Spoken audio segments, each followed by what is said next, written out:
इस हफ्ते की दुनिया हिला देने वाली खबरें। जोमेटो ने किया 600 लोगों को बेरोजगार, ट्रंप के नए टैरिफ से मार्केट डगमगाए और बायजूस ने दी वापसी की धमाकेदार चेतावनी।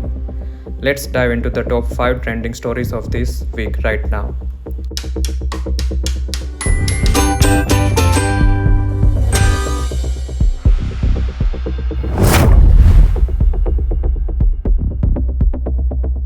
जोमेटो ने लगभग 600 लोगों को कस्टमर सपोर्ट स्टाफ को जॉब से निकाल दिया और रीज़न है एआई अब फास्टर और चीप है, इसलिए इंसान की ज़रूरत ही नहीं रही। कंपनी ने कहा live with smile, sad reality of tech advancement. लेकिन क्या यही फ्यूचर है?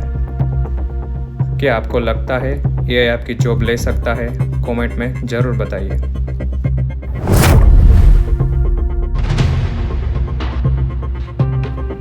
डोनाल्ड ट्रंप ने फिर से एक्शन में है। नए टैरिफ से सीधे इंडियन एक्सपोर्ट को टारगेट किया है और इसका सीधा असर पड़ा हमारे बाज़ारों पर। सेंसेक्स और निफ्टी दोनों गिरे। आईटी कंपनीज के शेयर्स क्रैश हुए, खासकर कोफोर्ज, परसिस्टेंट जैसी मिड कैप कंपनियां। एक्सपर्ट्स कह रहे हैं ये सिर्फ शुरुआत है।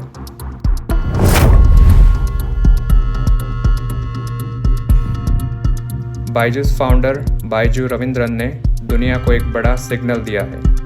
I am not broken, I will rise again. Company ने इन्वेस्टर को भरोसा खोया, एम्प्लॉइज रिजाइन कर रहे हैं, लेकिन बायजूस तैयार है नए लॉन्च के लिए। अब देखना है क्या भारत की सबसे बड़ी एडटेक कंपनी दोबारा उठेगी। आप बायजूस की वापसी पर क्या सोचते हैं? भरोसा करोगे या नहीं? नीचे कमेंट में ज़रूर बताइए।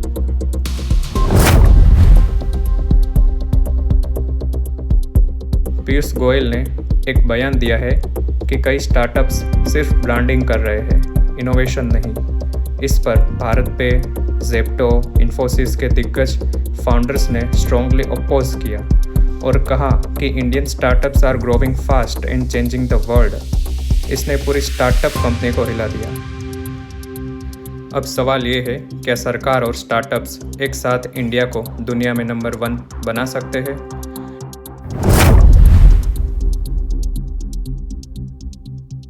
ट्रंप के टैरिफ के साथ ही आईटी सेक्टर को एक और बड़ा झटका लगा है।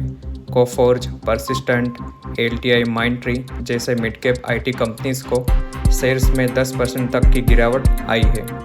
एक्सपर्ट्स का कहना है कि ग्लोबल क्लाइंट ने प्रोजेक्ट्स को रोक दिए हैं और हायरिंग भी फ्रीज हो रही है। ये सिर्फ एक टेम्पररी करेक्शन है या कोई बड़ा स्टॉर्म आने वाला है? अगर आप आईटी सेक्टर में काम करते हैं या उनमें निवेश करना चाहते हैं तो अब और समझदारी से डिसीजन लेना होगा।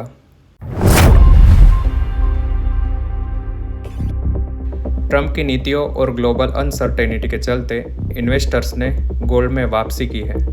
गोल्ड के दाम आसमान छू रहे हैं और डॉलर की डिमांड बढ़ी है। इससे रुपये पर दबाव बढ़ा और इन्फ्लेशन का खतरा भी। अब सवाल ये है, क्या ये सही वक्त है गोल्ड खरीदने का या फिर डॉलर को पकड़ने का? आपको क्या लगता है, गोल्ड ज़्यादा सेफ है या डॉलर? नीचे कमेंट्स में ज़रूर बताइए। तो मित्रों, ये था इस हफ्ते का एकदम दमदार टेक एंड बिजनेस रैपअप। हर खबर इम्पैक्टफुल थी। जोमेटो की लेऑफ्स हो या बायजूस की वापसी के बाद या फिर मार्केट में आया तूफान। कमेंट करके बताओ सबसे शॉकिंग खबर आपके लिए कौन सी थी।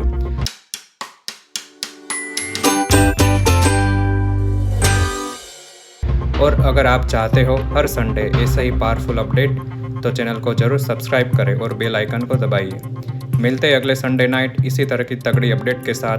जय हिंद।